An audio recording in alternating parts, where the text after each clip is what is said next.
that thing that used to make your chicken to shit blood. And doctor, it is called coccidiosis. Am I correct? Very correct. So this is what we want to look at. We want to look at coccidiosis, especially in the wet season, rainy season as we are now. What can result to coccidiosis? What is even this coccidiosis? How can you take care of it? How can you make sure that your bed or your farm is not, it does not become a ground for parasitic proliferation, where parasites go dey multiply and go dey affect your beds and go dey kill your beds. So doctor, please, first, what is coccidiosis? Thank you very much, my host, the Citizens FM. I appreciate you. And to the listeners, I want to welcome you on board. Thank you, doctor. Like we all know today, livestock business, like we call it today, Yes, doctor. is no longer a hobby, but rather a business. A business indeed. Yes. And because it is a business, Yes, we have to affiliate it with all the protocols that business entails. Okay. And therefore, for you to survive in this industry, maximizing your profits, Yes. there are some things you take note of. Now, if you're a poultry farmer, All right. where I'm a specialist in, you need to take cognizance of certain situations, disease factors. So once you get yourself acquainted to that, then you are already 80% into the way of making profit. Now, talking about coccidiosis, like you mentioned, is one of the devastating diseases in that industry. And like every other disease, it must be taken with significance. Now, coccidiosis, the layman will see it as the one that entails the bloody diarrhea. Yes, yes. The Hausa man will call it kashinjini. So now, anything or any disease rather that makes human being or even animals shit out blood, then you should take it of high significance. Serious. Now, therefore, the ways, by way of, definition to the layman, is a protozoan disease. Okay. That usually caused by Himeria parasites. Oh. So therefore, once that disease comes in, you see your bed stooling, bloody diarrhea. Wonderful. Now, the causative agent, like I told you, Yes. is a protozoan parasite that is called Himeria species. So, So they have over 9 of them, or let me be specific, about 9 different species, subspecies of that Himeria parasite. Wonderful. That cause this havoc in the poultry industry. wonderful. Now, since we already know about this disease, how does it come into being? Now, we are in the rainy season. For every disease, it has one of the suitable environment that makes it survive. Just like we humans, we are trying to run around to get our daily bread so that we'll survive. So also these parasites, they are equally looking for ways that will equally make them survive. So one of the seasons that make them dwell well, because they don't want to die too. Oh. So is the wet season. They like a particular season Yes. that makes them to grow Yes. and to multiply. Fine. Exactly. Yes. So, and they always love dirty environment in relation with when the environment is wet. And that is why, when you're a poultry farmer, you have to ensure that your litter is always dry. Dry. Avoid humidity in them, because these are what encourage the growth of these Himeria parasites. So this if you as you talk about this dirty, so it doesn't apply to only we humans alone. That No, of course. keeping our environment is clean is as good as keeping us healthy. So it's applied to animals too. 100%. Wonderful. In fact, because we consume these animals, Yes. we need to make them more healthier so that diseases that emanate from them will not be transmitted to humans. Wonderful.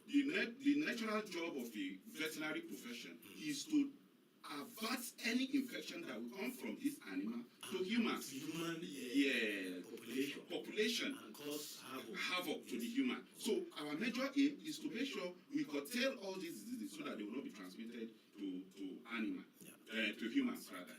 Very quickly, if you are just tuning in, the program is Livestock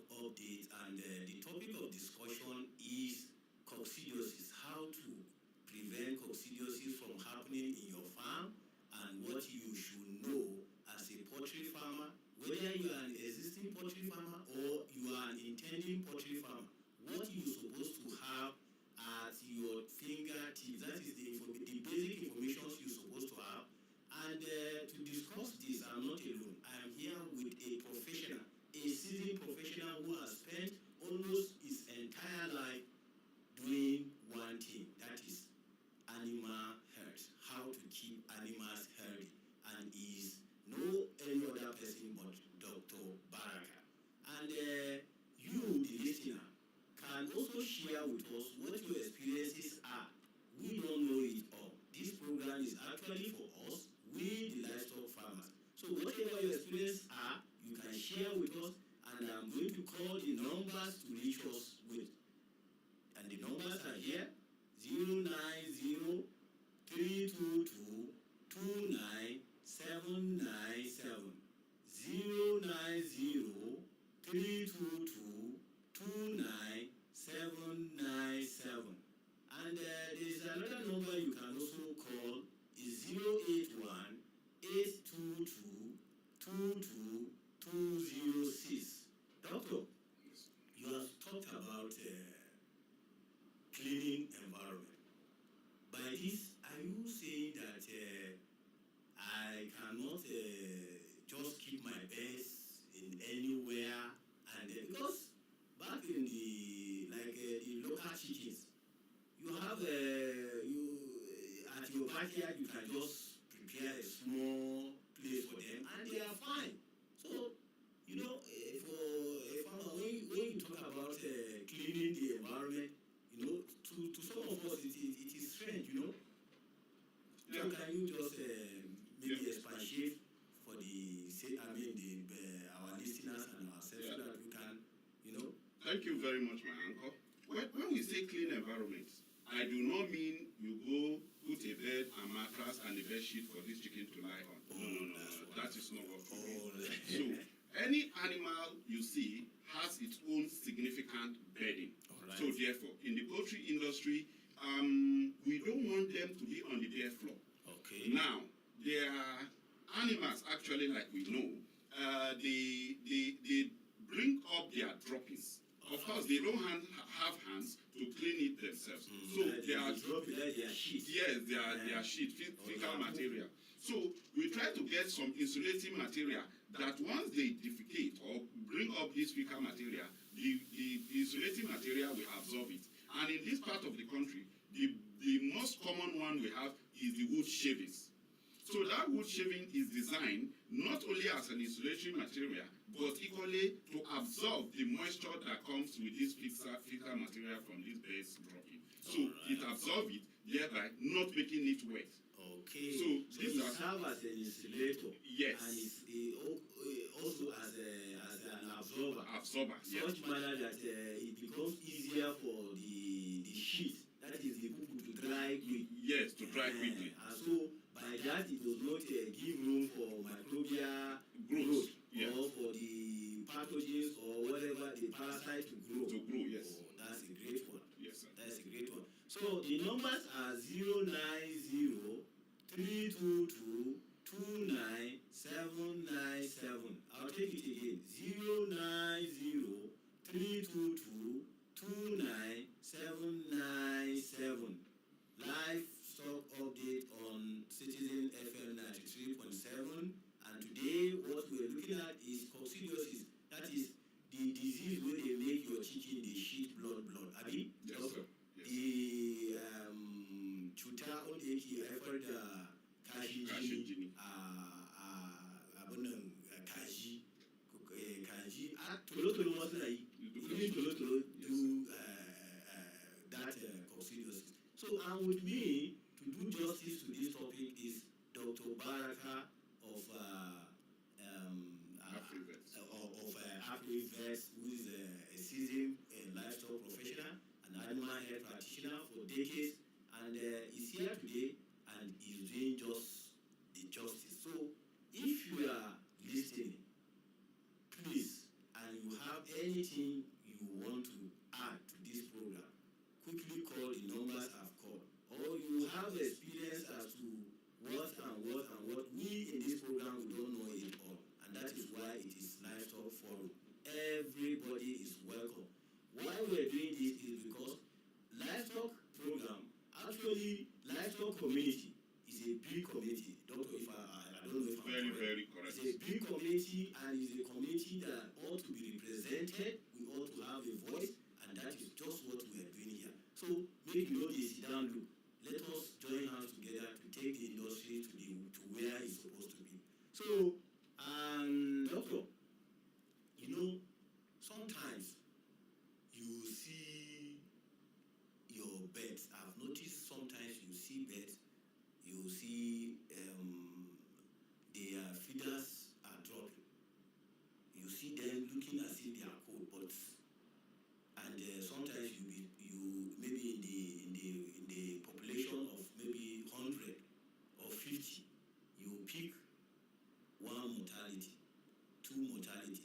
You be picking daily, and you see sometimes you go to the pen, you see that kind of bloody stool. Can it kill our birds? Could it be responsible for those one mortality that you keep picking daily, every day, or maybe I don't know, doctor. Well, earlier, now livestock should no longer be taken as ambition or inheritance or any way they call it. Okay. Today, livestock stands to be business, and anything that cuts your profits will have effects on that particular business. Certainly.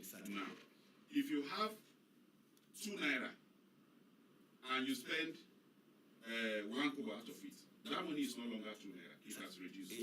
So therefore, in the poultry industry, if you have 50 birds and 1 die, you are already losing part of your profits. So therefore, whatever that makes that profit disassociate with you, you try as much as possible to protect it. To protect it, to avoid it. To avoid it drastically. Because when you avoid it, it will help in increasing your profit margin. And the size of your farm or whatever you are doing will continue to increase. Fine. And which is the primary objective why you are keeping the birds. Definitely. Now, so once you try as much as possible to prevent those, then you find out that what you are doing is worthwhile. Now, you see the birds squeezing, catching cold, all of you. Of course, you need to see a veterinarian. He has to make a tentative diagnosis. So it is not all coccidiosis that are associated with that disease.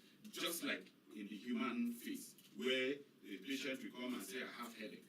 Headache is not always associated with disease. It may be stress, you're tired, even in the human fold, where you say somebody even menstruating is going to feel cold, headache, and all of you. So also in the poultry industry. So a doctor needs to look at it, diagnose it. So in the early phase, you may not even observe this bloody stool.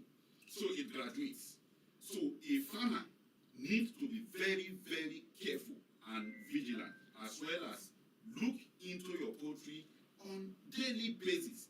Every morning, do not say you have people working for you. No. They may not have the experience you have. So therefore, once you go there, read the body language of the animals. Once you read the body language of the animal, it will go into telling you what and what they need.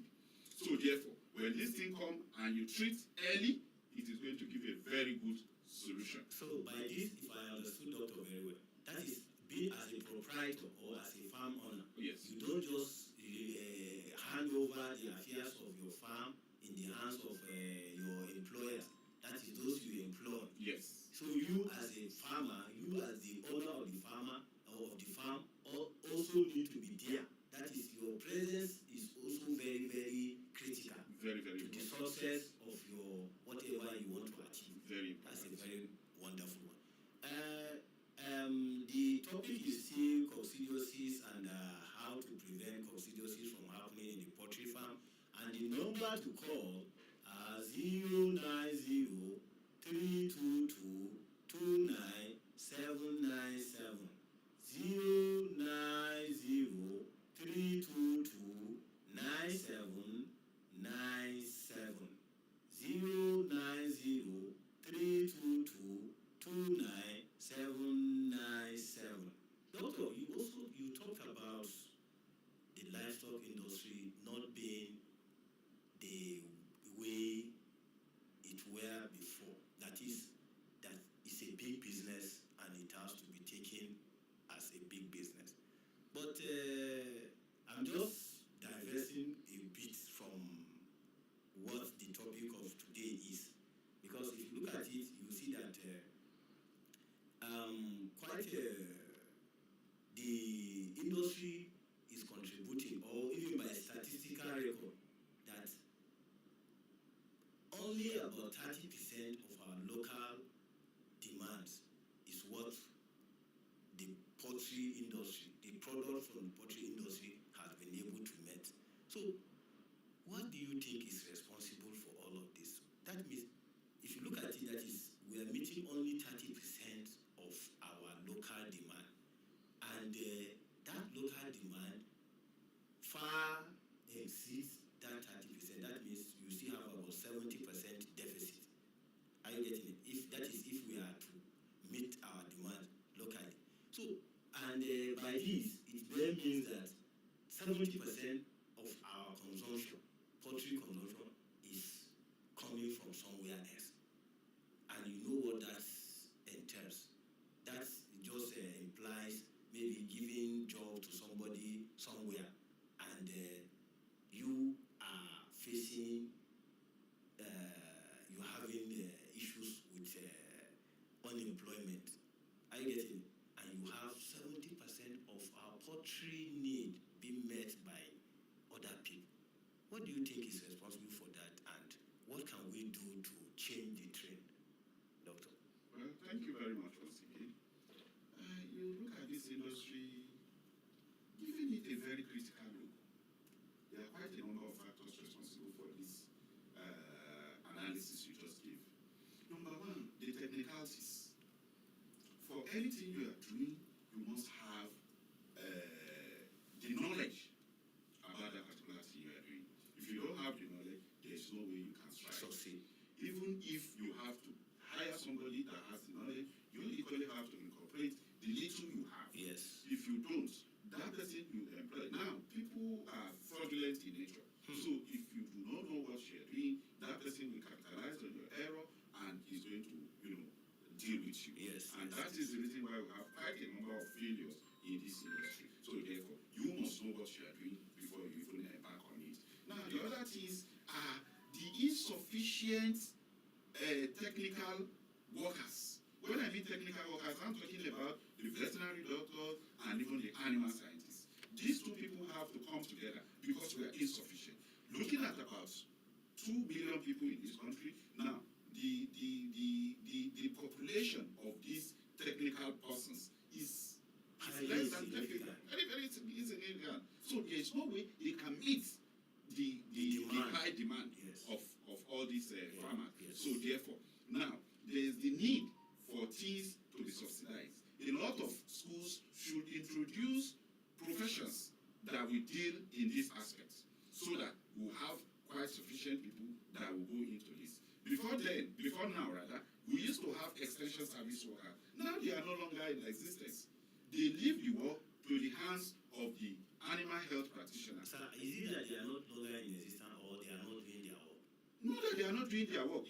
For me to do my work, you have to give me ways to do my work. Oh, certainly, yes. So we need to bring them on board and give them all the necessary tools and equipment to move from one place to the other, to give information to some of these things. There are new information, there are newer technology. New innovations. Yes, and once these things have not gotten to the doorstep of this farmer, there is no way they can make use of it. So meaning workload equals to zero. Yes. For there to be new innovations, the need for these extension workers to take it to their doorstep is very, very important. That is to take the new innovation, the things that they can do to make whatever they are doing before better. Yes. So that they will now, because you have situation whereby you see somebody, you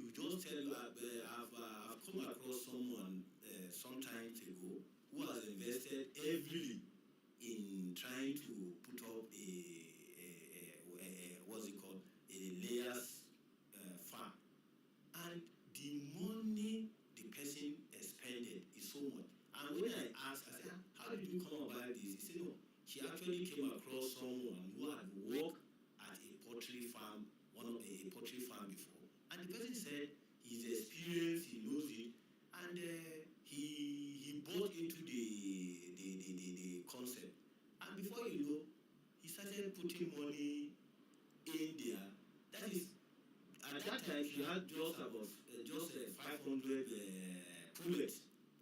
And before you know it, as at the time I met her, she has expended far over 10 million.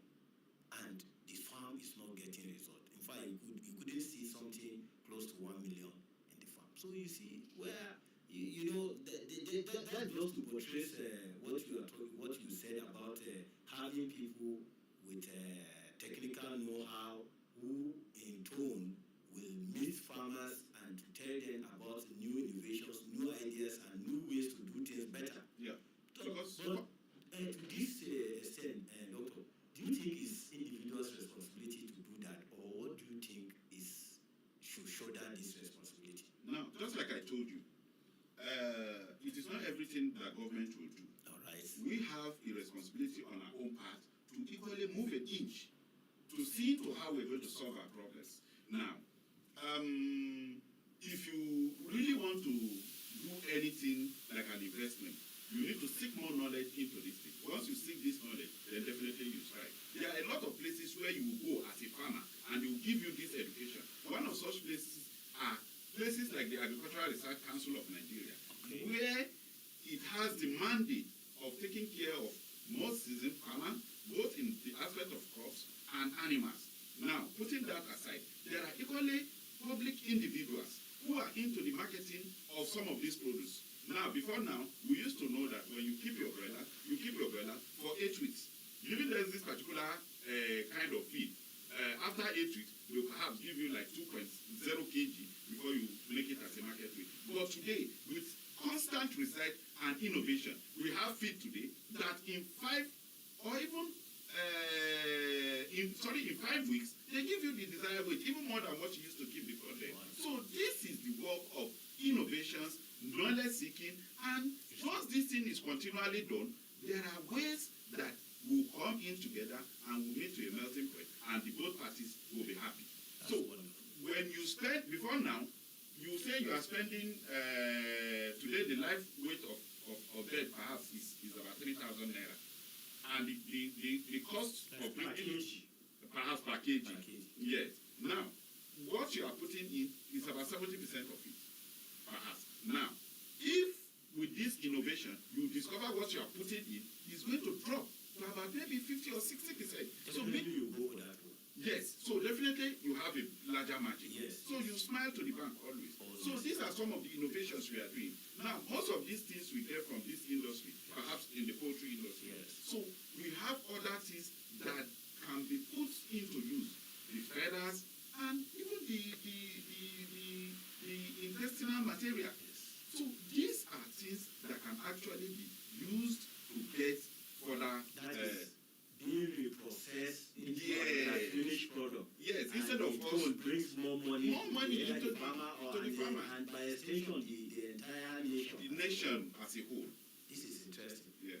And the numbers to reach us again is 090-322-29797.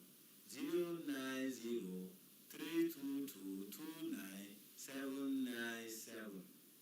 That is the number to reach us. And the topic of discussion is coccidiosis and how to prevent coccidiosis from happening in your poultry farm. And to do justice to this topic, I'm not alone. I am here with a seasoned professional, animal health practitioner, and a fellow of the Council of Veterinary Council of Nigeria, Dr. Baraka.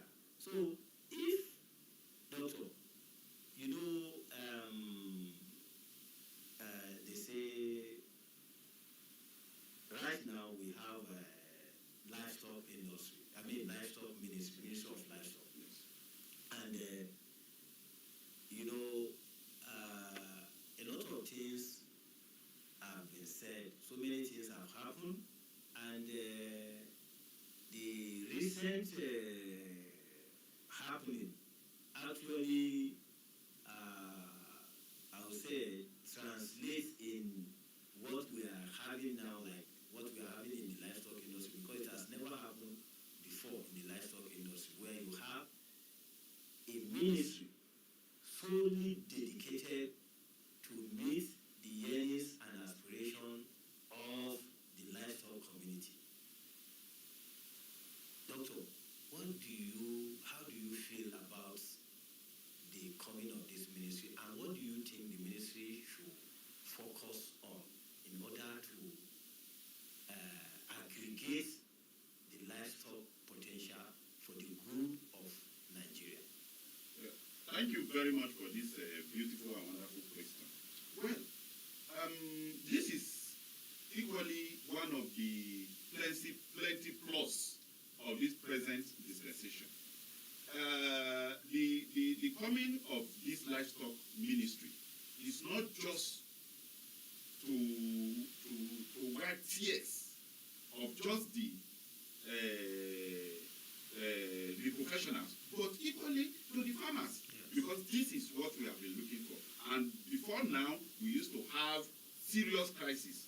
But the present situation, the farmer harder crisis have stopped. A lot of people are going in, doing what they know how to do best. And there's that harmonious relationship between all these two bodies. Now, when you have a father, for instance, who has several children, the concentration is not going to be very enormous in every child when you compare to a father that have 2 or 3 children. So there's going to be more concentration, and most of these problems that I earlier mentioned are going to be addressed. In fact, quite a number of them are being addressed. If you look at the poultry sector, quite enormous work are being done there. Look at the livestock industry, the cattle industry as well. Right now, as I speak with you, there is a federal government delegation to Brazil. Wow, they are in Brazil now. They are not just there to do anything for their own sake. They are there they're not there to go and look into what are the successes that Brazil have recorded, so that thing will be replicated here. So, and if you look at the contingents that are there, you will know that yes, the federal government really need business.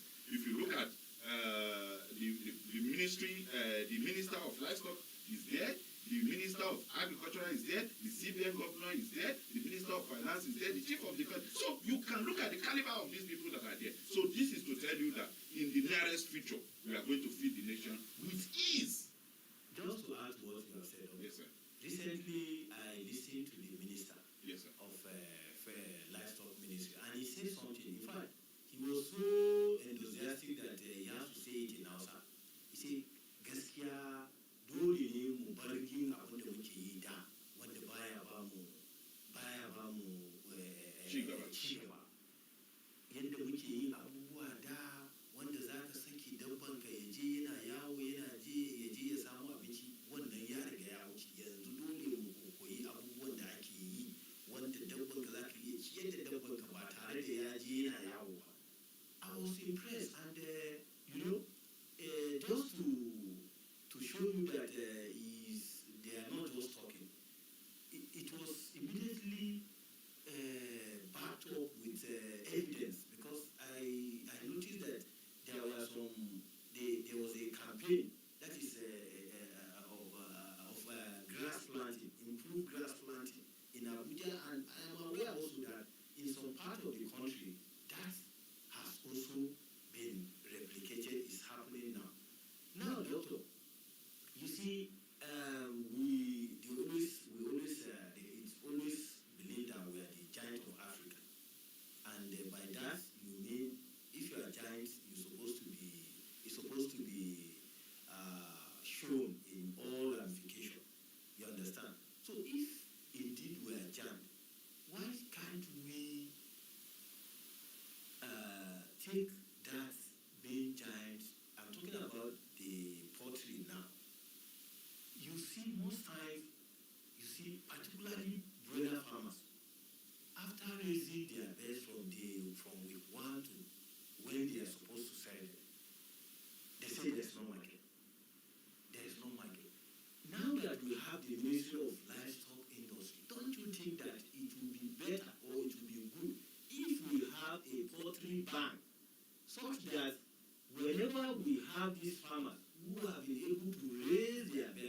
these things, so that if they are not able to sell, they will not be keeping the best beyond necessary, and by that eating into their main profit, and some of them at the cost of in the process end up losing those birds.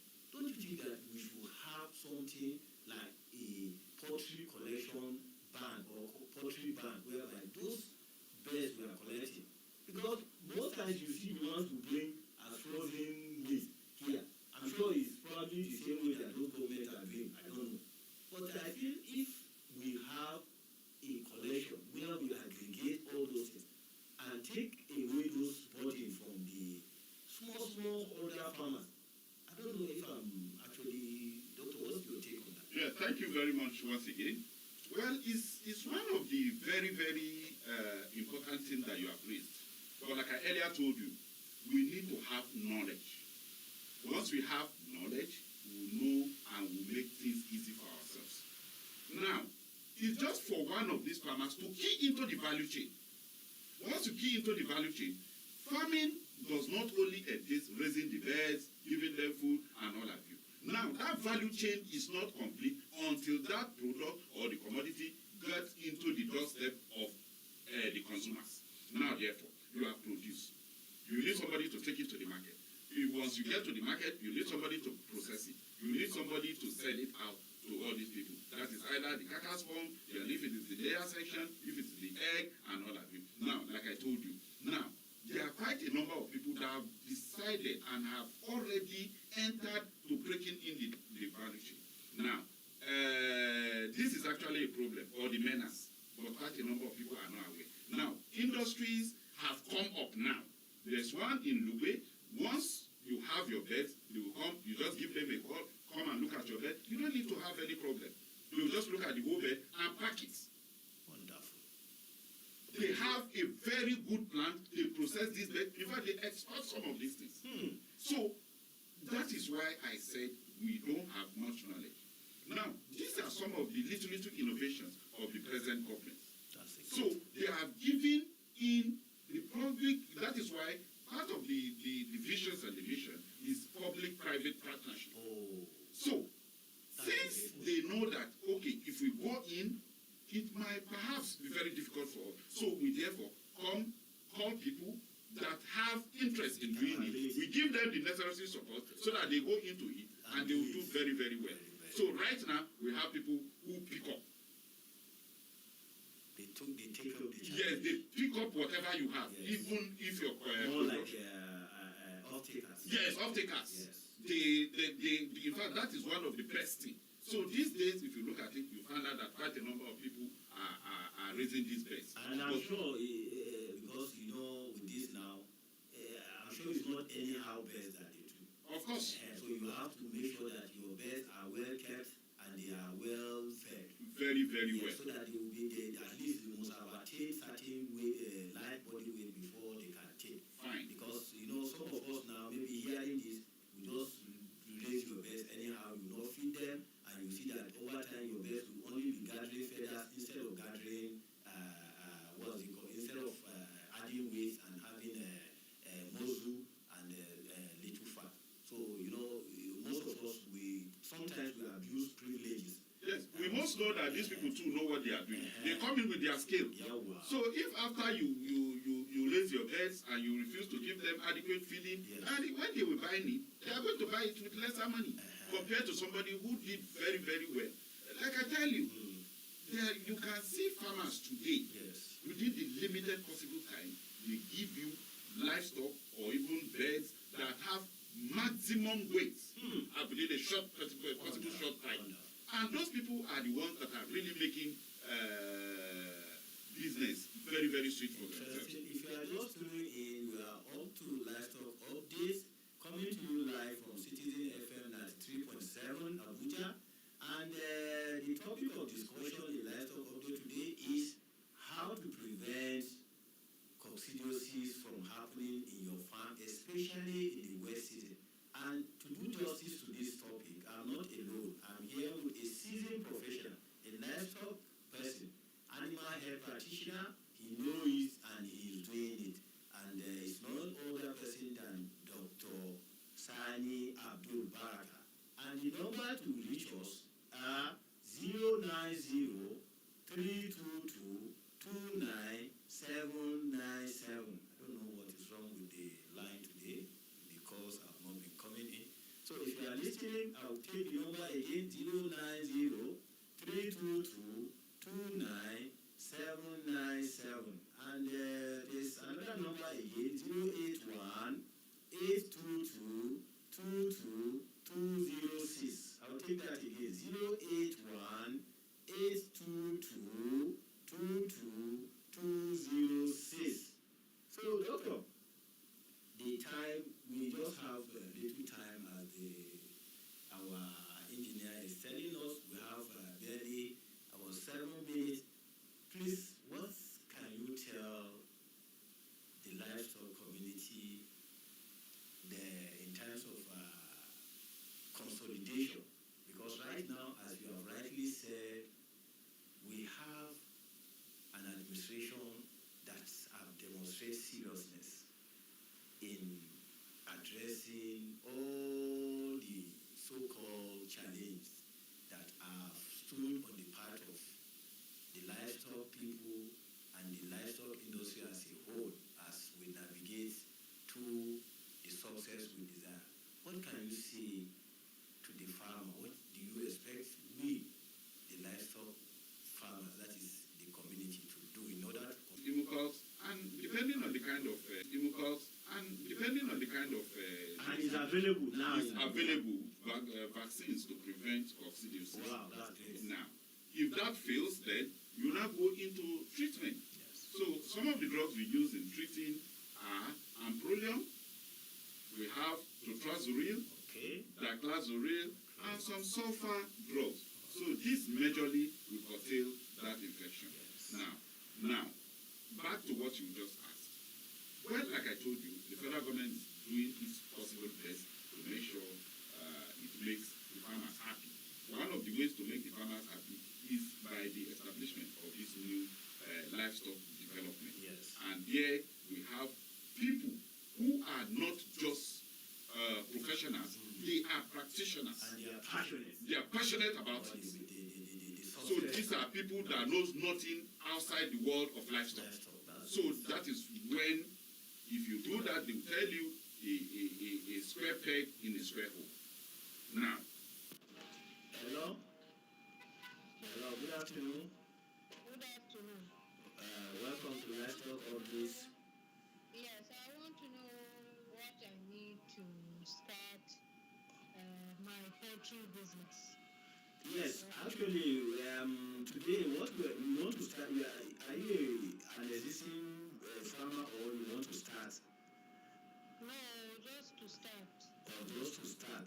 Anyway, doctor, this person is asking, he said he wants to know what to know as a beginner, a starter of poultry. Though that is not the topic we're discussing today, but I think maybe briefly, doctor, you can say something about that. Okay. Thank you very much, madam, for this wonderful question. I know quite a number of people out there want to start, but don't know how to start. Maybe because of fear, or maybe because of the financial, or even the land resources where you can take up this. Yes. Now, but first and first, you need to know a little bit of it. If you don't want to go into studying yourself, get a professional that will divert. I mean, that will sit you down and put you through. Once you do that, you'll be okay. But you need to get a professional. Yes. Once you get a professional, then half of your problem is solved. And he can also be listening to this program, because part of the things we're doing here is to take, we're not only, this program is 24 hours, because we have we're going to maybe subsequently, we'll call some numbers of where you can always reach us for advice, or you want to reach particular guests who have been in the studio here with us, so that the person can guide you, going forward. We always make all of that, avenues available to our listeners and to all the intending or existing poultry farmers. And the lines are on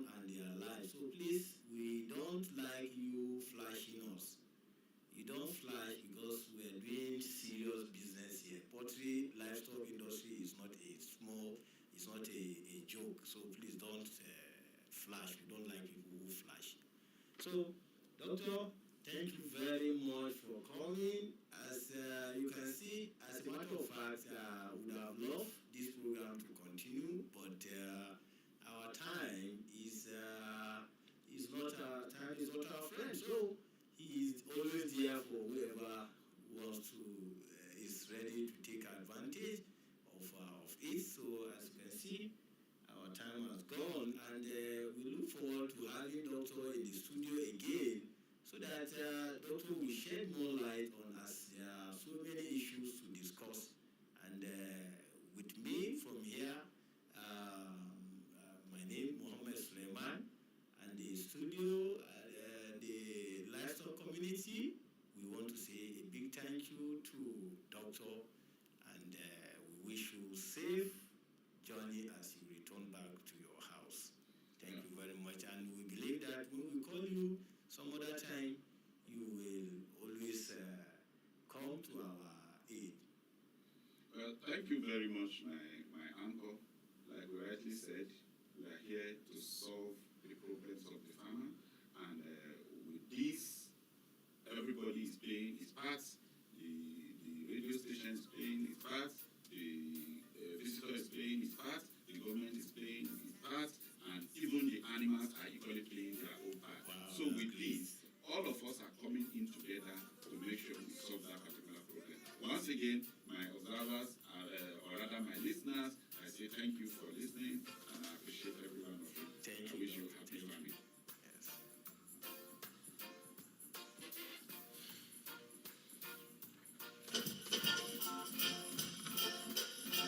Thank you, Doctor. Thank you, sir. I really appreciate it. As a matter of fact, I know so many people have been trying, because it's still a lot of calls coming up. You come and come and give me come. A lot of people want to come from us. And hopefully, because we're just starting, we want to maybe some other time to call you, then please come to our program. Because we are very, since we've been doing this program, one of the programs that, well, I've told you